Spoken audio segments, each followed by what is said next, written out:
ओम ज्ञानतिमिरान्धस्य ज्ञानञ्जनशलाकया चक्षुर्मिलितं येन तस्मै श्रीगुरुवे नमः। श्रीचैतन्यमनोभीष्टं स्थापितं येन भूतले स्वयं रूपः कदा मह्यं ददाति स्वपदान्तिकं। वन्देऽहं श्रीगुरौ श्रीयुतापदकमलं श्रीगुरुन् वैष्णवान् च। श्रीरूपं साग्रजातं सहगणरघुनाथान्वितं तं सजीवं साद्वैतं सावधूतं परिजनसहितं कृष्णचैतन्यदेवं श्रीराधाकृष्णपादान् सहगणललिता श्रीविशाखान्वितांश्च।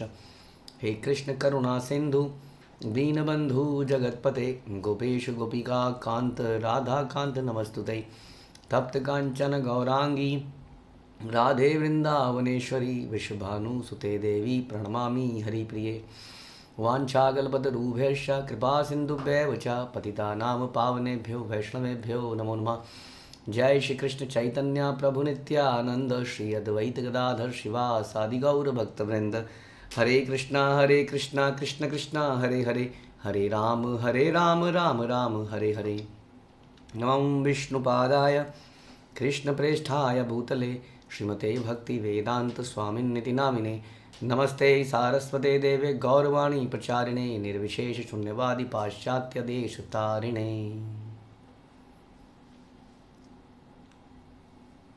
हरे कृष्ण। ओम नमो भगवते वासुदेवाय, ओम नमो भगवते वासुदेवाय, ओम नमो भगवते वासुदेवाय। श्रीमद्भागवतम चौथा कैंटो 8वां अध्याय 54 54वां श्लोक। तो सारा प्रोसेस ध्यान का समझाया गया, तपस्या का समझाया गया। सतयुग is for dhyana yoga, and then Treta is for yagya, and then Dwapar is for क्या कहेंगे, deity worship, puja archana, and Kalyug is for harinaam. तो ये कथा जो है सतयुग की है, जिसमें ध्रुव महाराज को ध्यान योग के बारे में बताया जा रहा है, तब मेडिटेशन। लेकिन तब भी हम देख रहे हैं द मेडिटेशन बताई गई कैसे आपको अष्टांग योग लगाना है, साथ में ध्यान किसका करना है ये बड़ा डिटेल में बताया गया। उस भगवान का करना है, उसका रूप सौंदर्य कैसा है वो बताया गया। साथ साथ मंत्रा मेडिटेशन भी बताया गया, जो कि अब वो बताने वाले हैं इस श्लोक में। तो यानी कि मंत्र मेडिटेशन तो हमेशा से ही एक तरह से ऐसा है कि भगवान का नाम हम देखते हैं कि त्रेता युग में भी वानरों ने पत्थर के ऊपर भगवान का नाम लिखा और पत्थर को तैरा दिया। यानी कि नाम जो है हमेशा से ही सर्वोपरि है। लेकिन कलयुग में बाकी विधियां करी नहीं जा सकती हैं, बाकी समय पर बाकी विधियां भी करी जा सकती हैं। कलयुग में बाकी विधि के लिए तप बल के लिए हमारे पास उतना लाइफ स्पैन छोटा हो चुका है, बल कम हो चुका है, स्मृति कम हो चुकी है, तो केवल नाम के आधार पर ही है ये। लेकिन ये नाम हम देख रहे हैं सतयुग में भी काम कर रहा है। और वो नाम उस वक्त के लिए क्या मंत्र बताया, उन्होंने बताया ओम नमो भगवते वासुदेवाय मंत्रेणानेन देवस्य कुर्यादद रव्यमयीं बुधा सर्पयाम विविधै द्रव्यै देशकाला विभागवित। श्री कृष्ण की पूजा का 12 अक्षर वाला मंत्र है ओम नमो भगवते वासुदेवाय। ईश्वर का विग्रह स्थापित करके उसके समक्ष मंत्रोच्चार करते हुए प्रमाणिक विधि विधानों सहित मनुष्य को फूल फल अन्य खाद्य पदार्थ सामग्रियां अर्पित करनी चाहिए, किंतु वह यह सब देश काल साथ ही सुविधाओं एवं असुविधाओं का ध्यान रखते हुए करना चाहिए। तो ये सारे जो प्रोसेस हैं, जैसे कि हम सुनते हैं ABCD एंड D, 5 चीज़ें चैतन्य महाप्रभु बताते हैं विच आर वेरी इंपॉर्टेंट भक्ति में आगे बढ़ने के लिए। A is for association of devotees, and B is for books Bhagavad Gita, C is for chanting Harinam, D is for diet prasad, and another D is for धाम वास, यात्राएं, भक्तों के साथ यात्राएं, पवित्र स्थानों पर यात्राएं। तो ये सारी चीज़ें हैं भक्ति में पोषण प्रदान करती हैं। तो इस प्रकार से डाइट जो है हमारा प्रसाद, उसके लिए डीटीज़ की आवश्यकता है, उसकी उसी तरह से यानी कि विग्रह की आवश्यकता। उसी तरह नवधा भक्ति में हम सुनते हैं पूजन, अर्चन, वंदनम इत्यादि, तो उसमें भी प्रोसेस में भगवान का विग्रह की सेवा आती है। तो मुख्य विधि हरिनाम है, श्रवणम, कीर्तनम, विष्णु स्मरणम, उसमें श्रवणम कीर्तनम मुख्य विधि हो मानी जा सकती हैं। लेकिन बाकी विधियां भी हैं, सप्लीमेंट्री विधियां मानी जाती हैं, क्योंकि हमारे पास इतनी कैपेसिटी नहीं है कि हम लोग नामाचार्य हरिदास ठाकुर की तरह रोज 192 माला नित्य कर पाएँ। हाँ, हमारे दोनों तरफ बल नहीं है, तो इसलिए देयर इज़ ए कॉम्प्लीमेंट्री या सप्लीमेंट्री चीज़ें जो हम कर सकते हैं, है ना। उसमें से एक है विग्रहों की सेवा। तो विग्रहों की सेवा बड़ी इम्पोर्टेंट है। तो विग्रहों की सेवा कैसे करी जाती है? विग्रहों के सामने मंत्र बोले जाते हैं, जैसे हम आरतियाँ करते हैं, हाँ, उनके प्रणाम मंत्र बोलते हैं, भोग मंत्र बोलते हैं, हाँ, सम कोड ऑफ कंडक्ट है, किस तरह से विग्रह कक्ष में जाना है। तो जैसे जिसके पास भी ऑल्टर है, जब ऑल्टर खोला जाए तो ऑल्टर में कैसा कहते हैं, कभी भी मंदिर में घुसकर विग्रहों को अंधेरे में हाथ नहीं लगाना चाहिए। ये एक अपराध है, 64 अपराधों में से एक अपराध है। तो पहले घुसने से पहले you should clap and then chant the glory. जय जय श्री राधा गोविंद की जय, श्री जगन्नाथ बलदेव सुभद्रा की जय, श्री गौर निताई की जय, वट एवर विग्रह आर देयर, उनके अनुसार हमें जयकार करते हुए अंदर घुसना चाहिए, क्लैपिंग करते हुए लाइट ऑन करनी चाहिए। फिर हम कुछ प्रणाम मंत्र कुछ बोलते हैं विग्रहों के उठाने के, उत्तिष्ठ अतिष्ठ श्री गुरु होते जनिद्रा कृपा मया। गुरुदेव को पहले उठाते हैं, उनके चरणों पे स्पर्श करते हैं, भगवान के चरणों में स्पर्श करते हैं या मेंटल स्पर्श करते हैं, फिर विग्रहों के उठाने के मंत्र हैं। हाँ, इतनी कई सारी विधियाँ हैं, बड़ी लंबी चौड़ी विधियाँ हैं। तो इस प्रकार से विधि विधानों के साथ तो इस प्रकार से भगवान को उठाया जाता है, फिर उनको भोग लगाने जाता है, वो किसकी विधि है। और फिर उनको क्या कराता है, फल फूल इत्यादि खाद्य पदार्थ अर्पित किए जाते हैं, पत्रम पुष्पम फलम द्वयम। तो ये बड़ा अच्छा है, क्योंकि इस प्रकार से एक संबंध स्थापित होता है हमारा भगवान के साथ। तो जो हम लोग गोलोक धाम में साक्षात करेंगे, समझ लीजिए उसी तरह का एक संबंध हम यहाँ भी लगाने लगते हैं। तो इसलिए परेशान नहीं होना चाहिए, भोग लगाना पड़ गया, तुम लगा लो, क्योंकि यही सब हमें भगवान के धाम में करना भी है। वहाँ पे बड़े बड़े प्रोजेक्ट्स नहीं करने हैं हमें इस प्रकार के। ये तो इस संसार में है, क्योंकि प्रचार कार्य करना है, तो इसलिए इतने सारे काम हैं। तो इसलिए ये डीटी वर्शिप का विधि सतयुग में भी बताई जा रही है। हाँ, लेकिन जो मुख्य विधि है वो समझना पड़ेगा। कई बार हम डीटी वर्शिप को इतना एलेबोरेट कर लेते हैं कि उससे नाम जप का समय नहीं रहता है। अब सारे जैसे मैंने आपको मंत्र बताए, ये उठाने का मंत्र, ये भोग लगाने का मंत्र, कई जगह पर भक्त लोग मिलजुल के काम कर लेते हैं, तो ये निबट जाता है।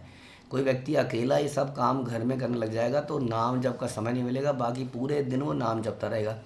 पूरे दिन भी कैसे जपेगा। फिर ये वाली आरती, फिर दर्शन आरती, उसके बाद दिन में आफ्टरनून राजभोग की आरती, फिर शाम को 4 बजे की आरती और भोग, या फिर 6 साढ़े 6 का गौर आरती और भोग, फिर रात को शयन आरती और भोग, फिर ड्रेसिंग चेंज, फिर सवेरे ड्रेसिंग चेंज। तो ये प्रैक्टिकली पॉसिबल नहीं है। इसलिए गृहस्थों को बताया जाता है कि डीटी वर्शिप को बहुत एलेबोरेट नहीं करना चाहिए, क्योंकि हमारा मुख्य प्रोसेस है संकीर्तन और संकीर्तन का प्रचार। इसलिए प्रभुपाद ने अक्सर बोला 16 माला करो, जो बाकी समय मिलता है उसमें प्रचार करो। I will give you the blessing, what is the problem then. Prabhupada ने तक गारंटी करी, 16 माला करो, 4 नियम का पालन करो, मेरी बातों को मानो, I promise you go back that I will take you to back to the Godhead. तो गुरुजनों के पर विश्वास होना चाहिए, ऐसा प्रभुपाद कह रहे हैं। तो हमारा एक मिशन है। हाँ, तो इस मिशन में हमारे घर में विग्रह या हमारे घर में ऑल्टर, मंदिर होने चाहिए, फ़ोटो भी हो सकती है, ज़रूरी नहीं है विग्रह। तो उसमें हम एक नियम बना सकते हैं कि विग्रह की सेवा हम कितनी करें डेली, एक मिनिमम नियम हम बना सकते हैं, उतना हमें करना ही चाहिए। लेकिन बहुत ज़्यादा उसको नहीं विस्तृत करना चाहिए, जिससे कि हमारे पास नाम जप के लिए और प्रचार के लिए समय ना रहे। तो यहाँ पर ध्रुव महाराज तो घर छोड़ के निकल ही चुके हैं, और उनको बताया गया कि उनको ओम नमो भगवते वासुदेवाय के मंत्र का जाप करना है, और साथ साथ में विग्रह भी स्थापित करने हैं। हाँ, ये सप्लीमेंट्री कार्य रहेगा, और साथ साथ में उसको अर्पित भी करना है, फल फूल भी अर्पित करना है, किंतु देश काल सुविधाओं के अनुसार करना है। एक और डीटी वर्शिप में अपराध है कि डीटीज़ को सीजनल चीज़ें ना खिलाना। तो सीजनल चीज़ें आती हैं, कुछ फल फूल सीजनल आते हैं, हमें सीजनल चीज़ें हैं देना चाहिए डीटीज़ को, जो उस समय उस देश काल परिस्थिति में। जैसे आम को अगर आप सर्दी में खिलाएंगे तो बहुत अच्छी बात नहीं है, क्योंकि भगवान ने हर चीज़ को कुछ सोच समझ के बनाया है। आम को गर्मी में खिलाना है। तो इस प्रकार से जो उस सीज़न के फल फूल हैं उसको उस सीज़न में भगवान को खिलाना है, खुद भी वैसे ही खाना चाहिए कायदे से। तो इस प्रकार से हमें पता होना चाहिए भगवान को क्या देना है प्रेम से। ऑल दो भगवान की बॉडी ट्रांसीडेंटल है, फिर भी हम चिंतन करते हैं कि क्या ये भगवान के लिए सही रहेगा या नहीं रहेगा। ये प्रेम के विषय है। इससे भगवान के दांत खराब हो सकते हैं, ठंड लग सकती है तो खाने के साथ थोड़ा कड़वा भी इसलिए दिया जाता है। तो इस प्रकार से जितना उसको बढ़ाया जाए उसको बढ़ा सकते हैं। लेकिन अगेन देश काल परिस्थिति, जैसे शिला प्रभु से हम देखते हैं सनातन गोस्वामी मदन मोहन की पूजा करते थे। और मदन मोहन की पूजा करते क्या करते थे, आटे को बाटी बनाते हैं, बाटी आटे को लिया और उसको सेक दिया और सेक के रख दिया। और कुछ नहीं। तो मदन मोहन ने क्या बोला एक बार कि कम से कम नमक तो डाल दो इसके अंदर, तुमने भुना हुआ आटा खिला दिया। यू नो दैट आटे को चूल्हे पे आप आटे की पिट्ठी बनाओ, उसको चूल्हे पे रख दो, अपने बच्चों के सामने रख दो, वो मुंह पे उस बॉल की तरह मारेंगे, माँ के ही मारेंगे। मारते हैं ना बच्चे, कई बार पटक देते हैं थाली को, हम नहीं खाएंगे। तो मदन मोहन ने बड़े शांत स्वभाव में बोला कम से कम नमक तो डाल दो। तो उन्होंने कहा नमक नहीं डाल सकता हूँ, आप ही ने सेवा दी है, ग्रंथों को लिखो, मंदिरों की स्थापना करो, लीला स्थलियों की खोज करो, क्या क्या नहीं पॉसिबल है, मैं आपकी इतनी सेवा अभी नहीं कर सकता हूँ, इसको खा लीजिए, आप संतुष्ट हो जाइए। हाँ, नमक है नहीं मेरे पास। तो भगवान ने मदद कर दी। भगवान ने एक व्यापारी भेज दिया जिसका नमक का जहाज़ था, वो जहाज़ वहाँ पर अटक गया। हाँ, तो उसने कहा मैं तुम्हें क्या चाहिए बोलो सनातन गोस्वामी, लेकिन मुझे इस मुसीबत से निकालो। सनातन गोस्वामी का मदन मोहन से मांगो, मैं क्या कर सकता हूँ इसमें। उसने प्रार्थना करी कि आप ही तो प्रार्थना करेंगे मदन मोहन से।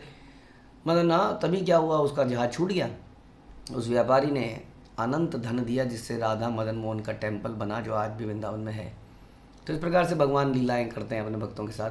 तो हमें बता रहे थे कि देश काल परिस्थिति के अनुसार सुविधाओं और असुविधाओं का ध्यान रखते हुए हमें भगवान की सेवा करनी चाहिए। हमें कहते हैं, इसको कहते हैं यथाशक्ति। भगवान की सेवा कैसे करनी चाहिए, यथाशक्ति। ऐसा नहीं कि हम लोग ने ये 100 रुपये निकाल रखे, जिस पे जैसी सुविधा है। गरीब आदमी पत्र कहीं से भी कुछ तुलसी का पत्र भी अर्पित कर सकता है, लेकिन यदि हमारे पास क्षमता है और हम फिर भी सेवा ना करें भगवान की, तो वो कंजूसी है, वो ठीक नहीं है।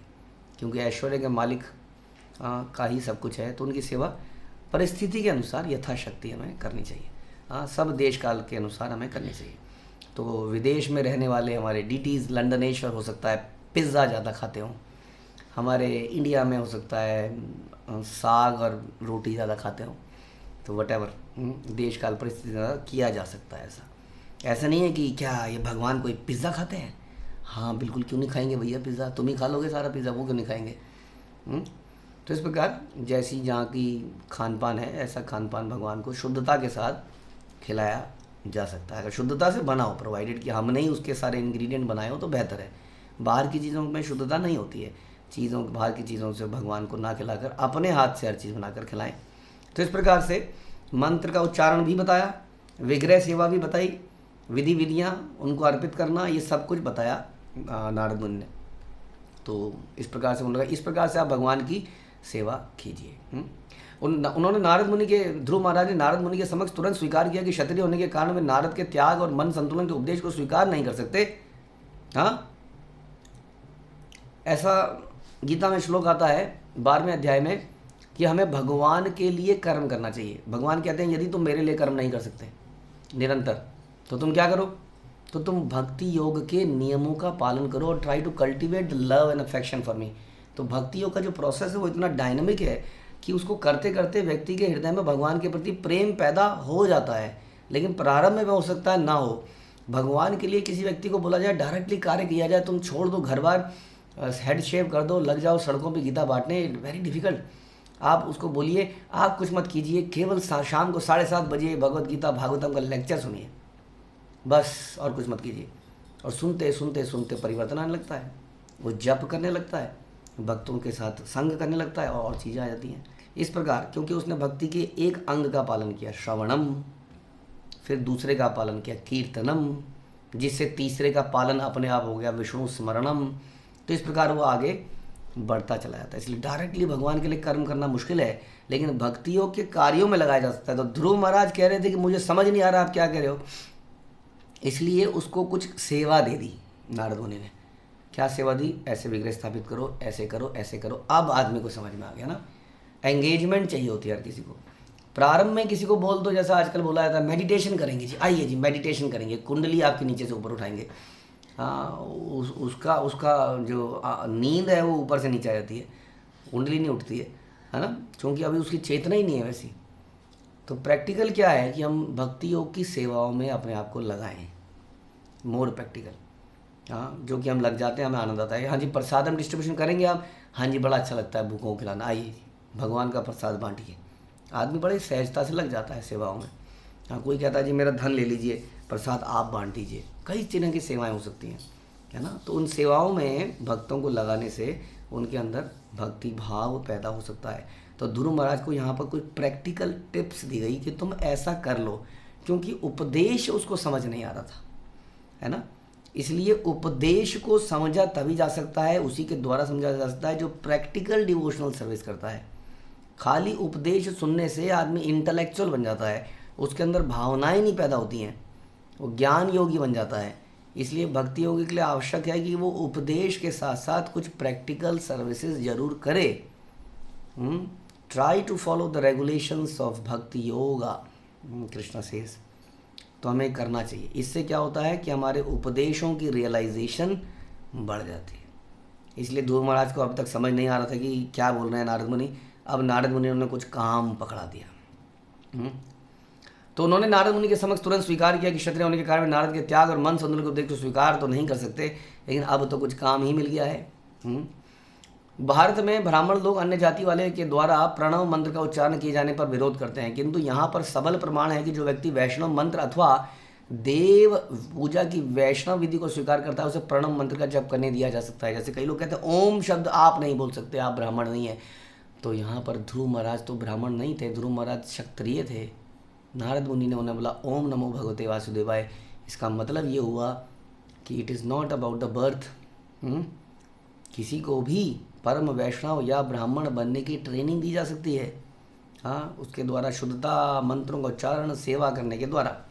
तो उसको प्रणव मंत्र भी बोलने दिया गया, ओम बोलने को दिया गया। भगवद गीता में भगवान स्वयं स्वीकार करते हैं कि चाहे कोई भी हो, भले वह निम्न योनि का ही क्यों ना हो, यदि वह ठीक से केवल पूजा ही करे तो उच्च पद को प्राप्त हो सकता है। तो नारद मुनि ने बताया कि प्रमाणिक नियम है कि मनुष्य को प्रमाणिक गुरु से मंत्र ग्रहण करना चाहिए। ऐसे में मंत्र दाहिने कान से सुनते हैं। हाँ, ऐसे ऐसे कान करते हैं, गुरु मंत्र बताते हैं। न केवल उसे मंत्र को जपना या गुनगुनाना चाहिए, वरन अपने समक्ष श्री विग्रह और भगवान के भौतिक रूप को रखना चाहिए।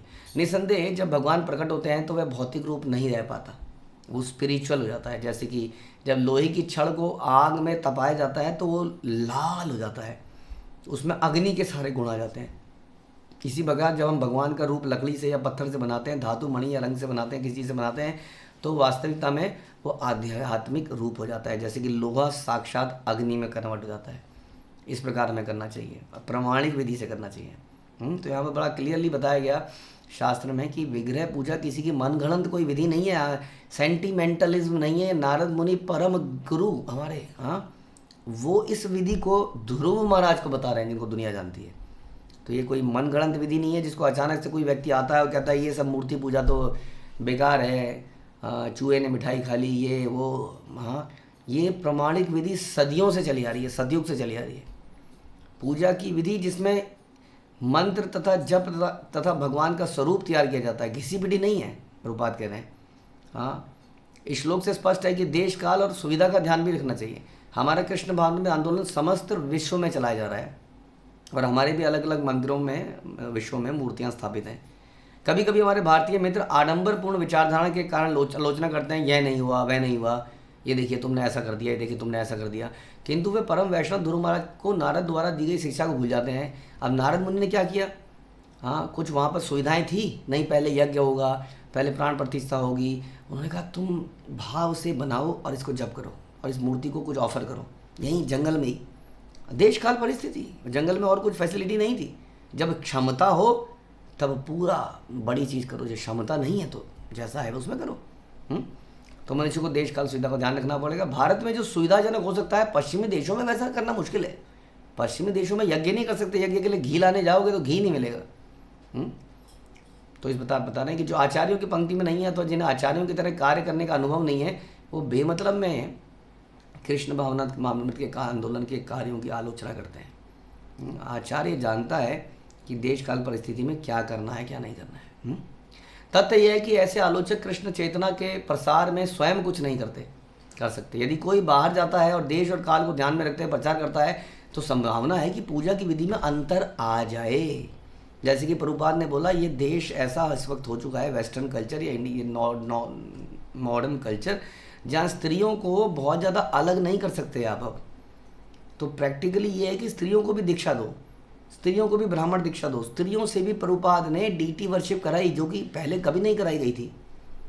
कई सारे नियम प्रभुपाद ने इस प्रकार के बनाए देश काल को समझते हुए कि अभी जो है स्त्रियों की ये स्थिति है कि अब ये समाज ऐसा बन चुका है, यहाँ पर ये नहीं हो सकता है कि इस प्रकार से कुछ नियम बनाए जैसे पहले के नियम थे। तो प्रभुपाद ने उनको भी दीक्षा दी, ब्राह्मण दीक्षा भी दी। तो इस प्रकार से परिवर्तन आए। रामानुज संप्रदाय की शिष्य परंपरा के आचार्य श्रीमद वीर राघव आचार्य ने अपनी टीका में लिखा है कि परिस्थितियों के अनुसार चंडाल भी शूद्र कुलों में जन्म है जो दीक्षित किए जा सकते हैं। हाँ, भगवान चैतन्य महाप्रभु संस्तुति करते हैं कि भगवान का नाम विश्व के कोने कोने में सुनाई देना चाहिए। ऐसा भगवान की इच्छा थी कि पृथ्वी यत यत नगर आदिग्राम, पृथ्वी के हर कोने में, हर नगर में, हर गली में सर्वत्र प्रचार होइबे मोर नाम। ऐसा महाप्रभु की इच्छा थी, उन्होंने ऐसा ऐलान किया था जो अब सत्य हुआ। भगवान चैतन्य महाप्रभु का संप्रदाय भागवत धर्म है। हाँ, और वे कृष्ण कथा अथवा भगवत गीता और भागवत संप्रदाय की विशेष संस्तुति करते हैं। वे परोपकार की भावना से प्रत्येक भारतीय को विश्व के अन्य निवासियों तक भगवान का संदेश ले जाने को बोलते हैं कि भारत भूमि ते अहिल मनुष्य जन्म, यार जन्म सार्थक करीब करो परोपकार। ये हमारी रिस्पॉन्सिबिलिटी है। हम लोग जा भी रहे हैं, सारे भारतीय विदेश में जा रहे हैं, लेकिन नोट कमाने के लिए, प्रचार करने के लिए नहीं। विश्व के अन्य निवासियों का अर्थ ऐसे लोग नहीं हैं जो भारतीय ब्राह्मणों या क्षत्रियों के समान हो या ब्राह्मण जाति में। नियम केवल भारतीय या हिंदू ही वैष्णव संप्रदाय में आ सकते हैं, भ्रांतिपूर्ण विचार है। हाँ, कि केवल भारतीय ही कर सकता है। हाँ, इसका मतलब समझना पड़ेगा। जो इस विचारधारा को अपनाता है, भारतीय होकर हम भारतीय विचारधारा को अपनाते गए हैं, तो फिर हम कैसे कह सकते हैं कि गर्व से कहो हम ये हैं हम वो हैं। प्रत्येक मनुष्य को वैष्णव संप्रदाय में लाने जाने का प्रचार होना चाहिए, प्रत्येक मनुष्य को। हाँ, इसी उद्देश्य से कृष्ण भावनामृत आंदोलन चलाया जा रहा है पूरे संसार में, जिसने चंडालों को, मलेच्छों को भी परिवर्तित कर दिया है। भारत में सनातन गोस्वामी ने अपनी पुस्तक हरिभक्ति विलास में दैनिक व्यवहार के लिए वैष्णवों के लिए प्रमाणिक वैदिक पद प्रदर्शिका दी है, भक्ति विलास। सनातन गोस्वामी कहते हैं जिसमें कि रासायनिक प्रक्रिया से कांसा पारे से मिश्रित होने पर सोना बन सकता है। बाय केमिकल रिएक्शन कांसे को सोने में बदला जा सकता है। उसी प्रकार प्रमाणिक दीक्षा से कोई भी व्यक्ति को वैष्णव बनाया जा सकता है। हाँ, मनुष्य को चाहिए कि गुरु शिष्य परंपरा में आने वाले प्रमाणिक गुरु से दीक्षा ले, जैसे कि ध्रुव महाराज ने ली। दीक्षा लेने का वो समझना चाहिए। एक यज्ञ में एक माला पहन लेना और एक नाम बदल जाना दीक्षा नहीं है। दीक्षा वास्तव में ध्रुव महाराज ने ली कि वो अपने गुरु की बातों को एज इट इज़ फॉलो करेंगे। गुरु मुख पद्म वाक्या चित्ते करिए क्या आर ना करिए कोई आशा। तो ये जब व्यक्ति करता है तो क्या होता है, सारी की सारी आशाएं पूरी हो जाती हैं अपने आप। तो इस प्रकार से दीक्षा का वास्तविक पर्पस है कि हम जो इंस्ट्रक्शन मिले को फॉलो करें, जो कि ध्रुव महाराज करने का प्रयास करेंगे। बड़ी मुश्किल समय है कि जंगल में रह के अकेले, काफ़ी सारा प्रोसेस उन्हें बता दिया गया है। बता रहे हैं आगे, सलीले शुचि भी माल्य वन्य मूल फल आदि भी शस्त अंकुर अंशुक अंशुके चा अर्चेत तुलसया प्रियया प्रभु। भगवान की पूजा शुद्ध जल से, शुद्ध पुष्पमाला, फल फूल तथा जंगल में उपलब्ध वनस्पतियों या ताजे उगे हुए दुर्वा दल एकत्र करके, फूलों की कलियों, वृक्षों की छाल से या संभव हो भगवान को अत्यंत प्रिय तुलसी दल अर्पित करते हुए कहीं करना चाहिए। यहाँ बिल्कुल ऐसा नहीं बताया कि जंगल में बहुत सारे तुम्हें जानवर भी मिलेंगे, खरगोश को अर्पित कर सकते हो, चूहे, सफ़ेद चूहे मिलेंगे बड़े सुंदर सुंदर, हाँ चूहे को मारो, एनीवे चूहा किस काम का है उसको अर्पित कर दो। कहीं कोई ऐसी चीज़ नहीं बताई गई इसमें। सारी चीज़ें यही हैं, नेचुरल चीज़ें, शुद्ध जल, फूल फल, जंगल में उपलब्ध वनस्पति, ताजे उगे हुए दुर्वा दल, कलियाँ, वृक्ष की छाल, अथवा सबसे प्रिय तुलसी दल। हाँ, इस प्रकार बता रहे हैं। पश्चिम देशों में कृष्ण भावनामृत आंदोलन के प्रचार में हमें सबसे अधिक अप्रसन्नता इसलिए होती थी कि हमें तुलसी दल नहीं मिलता था, प्रभुपाद कह रहे हैं और कहते हैं कि भगवान को तुलसी से ही भोग लगता है। अतः हमने अपनी शिष्या श्रीमती गोविंद दासी के अत्यंत अनुग्रहित हैं। हाँ, उन्होंने बीजों से तुलसी वृक्ष उगाने का प्रयत्न किया, जिसमें उन्हें भगवत कृपा से सफलता प्राप्त हुई। अब हम प्रायः प्रत्येक केंद्र में तुलसी के पौधे उगा रहे हैं। देखिए कितनी कठिनाई होगी, तुलसी मिलती नहीं थी वहाँ पर, तो बता रहे उनकी किसी शिष्या ने तुलसी उगाने का प्रयोग किया और वो सफल हुए। मैं देखता हूँ आज भी हम विदेशों में जाते हैं तो ठंड इतनी होती है कि वो क्या करते हैं, कमरे के अंदर तुलसी उगाते हैं, उसको कवर कर लेते हैं, उस पर एक बल्ब जला लेते हैं ऊपर, जिससे कि सूर्य जैसी रोशनी हो जाए। हाँ, बल्ब, और उसको गर्मी मिले, उस तब जाके वो वहाँ पर तुलसी हो पाती है। श्री भगवान की पूजा विधि में तुलसी दल का बड़ा महत्व है। इस श्लोक में आए हुए सलीले शब्द का अर्थ है जल से। निसंदेह ध्रुव महाराज यमुना के तट पर पूजा कर रहे थे। यमुना तथा गंगा पवित्र नदियाँ हैं और कभी कभी भारत के भक्त जो लोग यमुना और गंगा जल से मूर्ति के पूजे जाने का आग्रह करते हैं, है ना। किंतु यहाँ हम समझते हैं कि देश काल तथा देश के अनुसार अब पश्चिम में न तो यमुना है न गंगा है, और ये बताया गया था कि देश काल के अनुसार चलना है। तो क्या इसका अर्थ हुआ कि पूजा जल अर्पित ही न किया जाए? नहीं, सलीले का अर्थ है कोई भी जल जो प्राप्त हो स्वच्छ मानना चाहिए। हम मंत्रों के उच्चारण से भी जल को स्वच्छ कर देते हैं। गंगे च यमुनस्यैव गोदावरी सरस्वती नर्मदा सिंधु कावेरी जले अस्मिन् सन्निधिं कुरु। इस प्रकार से हम जल को आचमन करते हैं, कुछ मुद्राएं दिखाते हैं और उसको भी शुद्ध जल बना लेते हैं। और ऐसा भी करते हैं कई लोग, कई जगह पर कि एक बोतल में गंगा जल भर लिया जाता है और उसकी एक बूंद किसी दूसरे जल में टपका दी जाती है। तो कई सारे ऐसे देश काल परिस्थिति के अनुसार चीज़ें करी जा सकती हैं। अन्य सामग्रियां यथा फूलों की माला, फल, वनस्पतियों को देश तथा उनकी उपलब्धि के अनुसार एकत्र किया जाना चाहिए। भगवान को प्रसन्न करने के लिए तुलसी दल बड़ा आवश्यक है, अतः जहाँ तक संभव हो तुलसी दल उगाने के लिए व्यवस्था की जानी चाहिए। ध्रुव महाराज को जंगल में उपलब्ध फलों तथा फूलों से भगवान की पूजा करने की सलाह दी गई। भगवद गीता में श्री कृष्ण स्पष्ट कहते हैं कि वे वनस्पतियाँ, फल, फूल सभी कुछ स्वीकार करते हैं। यहाँ पर जो भी बताया वो इन्हीं में से है। इसके अतिरिक्त और कोई वस्तु अर्पित नहीं करनी चाहिए। स्वेच्छा से विग्रह पर कुछ नहीं चढ़ा देना चाहिए। हाँ, चूँकि फूल तथा फल विश्व में सर्वत्र उपलब्ध है, तो इस छोटी सी बात के लिए सतर्क रहना चाहिए। तो इस प्रकार से उन्होंने बता रहे हैं कि कैसे आप विग्रह की सेवा करो, कितनी डिटेल में बता रहे हैं।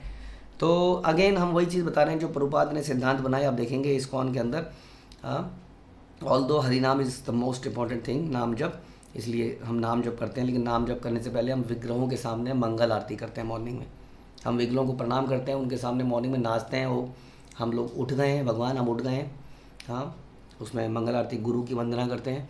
उसके बाद में हम नाम जप में लग जाते हैं, है ना। उसके बाद में हम भोग आरतियाँ इत्यादि इत्यादि सारी चीज़ें करते हैं। तो सारा प्रोसेस यही सोच के बनाया गया है। हमारे श्रील प्रभुपाद ने जो प्रोसेस बनाया वो लगभग वैसा ही है जैसा कि ध्रुव महाराज को प्रोसेस बताया जा रहा है भगवान के नारद मुनि के द्वारा। तो इस प्रकार से हम लोग प्रामाणिक गुरु परंपरा के अंतर्गत चल रहे हैं। नारद मुनि इसी गुरु परंपरा में आते हैं, क्योंकि ब्रह्मा के शिष्य हुए नारद मुनि, नारद के आगे फर्दर शिष्य हुए माधवाचार्य इत्यादि, जो कि आगे जाके श्रील प्रभुपाद गौड़ीय वैष्णव में कन्वर्ट हुए। तो इस प्रकार से हमारे जो प्रोसेस हैं वो दकियानुसी नहीं है, मन घड़ंत नहीं है। ऐसा नहीं है कि बंगालियों ने कुछ प्रोसेस बना दिए हैं, वहाँ की पद्धति चुरा लिया है या कुछ ऐसा है। ये प्रामाणिक प्रोसेस हैं जो शास्त्र में हम देख रहे हैं। देखिए एग्जैक्टली वही प्रोसेस जो हम लोग डेली लाइफ में श्रील प्रभुपाद द्वारा बनाए गए नियमों के अनुसार पालन कर रहे हैं। तो इनको बहुत शुद्धता से करना चाहिए, जितना पॉसिबल हो सके अवेलेबल रिसोर्सेज के अनुसार। जिस जगह में कायदे से भारतवर्ष में ये सारी चीज़ें प्रचुर मात्रा में अवेलेबल है, हर तरह के फल यहाँ उगते हैं, सीजनल हर तरह की तरकारियाँ उगती हैं, तुलसी दल प्रचुर मात्रा में है। हमारे घर में बहुत सारे शो प्लांट लगते हैं, मनी प्लांट लगते हैं, लेकिन तुलसी दल एक आध गमला लगाते हैं। कई बार बोलते हैं प्रभु जी तुलसी हो ही नहीं रही है, तुलसी लगाई थी तुलसी मर गई। अरे 15 पौधे लगा दीजिए, 15 मर जाएंगे क्या, है ना। लगाइए, जब घर में मनी प्लांट हो रहे हैं, 100 पीस बन रहे हैं, तो तुलसी दल भी उगाइए। हाँ, वैसे भी आजकल के लोग एनीवे बोलने लगे हैं तुलसी खाने से जो नित्य खाता है उसको कैंसर नहीं होता है। कम से कम यही सोच के उगा लीजिए, क्या करें। तो इस प्रकार से भगवान के विग्रह की सेवा में ये सारी सुविधाएं लगती है। इन सुविधाओं में कोई धन सामग्री कोई ज़्यादा ऐसा लगता नहीं है, लेकिन इनके ऊपर क्या है, सबसे ऊपर तार मध्य सबसे ऊपर चीज़ क्या है, नाम संकीर्तन। तो ये आगे हम सुनेंगे किस प्रकार से ध्रुव महाराज इस नाम को जपते हैं और क्या क्या तपस्याएं वो करते हैं। हरे कृष्णा। श्रील प्रभुपाद की जय। ग्रंथराज श्रीमद् भागवतम की जय। यस, कोई क्वेश्चंस या कमेंट्स?